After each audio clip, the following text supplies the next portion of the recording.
Lama bila pergi dengan pakar baling dapat. Walaupun saya tak dapat, tetapi dah dapat walau.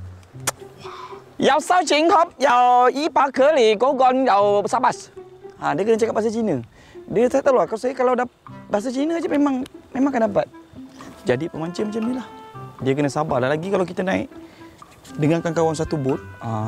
Kadang-kadang kawan ni suka bergurau, kumpau. Kita macam nak terjun je kalau mancing ikan kan. Macam kita nak jadi ikan je. Kalau kita jadi sotong je ni kan, macam kita pula jadi sotong. Habis di bahannya kumpau lah apalah. Yang penting apa lagi, macam biasalah kalau saya tak dapat hari ni pun minta dengan Bang Noah dengan Syah. Buat lauk lah sotong tu. Manis. Saya bukan kata orang tu bukan tak pandai, memang kita tak biasa, tapi sekurang-kurangnya saya dapat belajar. Ini pengalaman yang paling seronok. Dia yang paling seronok bila orang dapat lebih, apa lagi?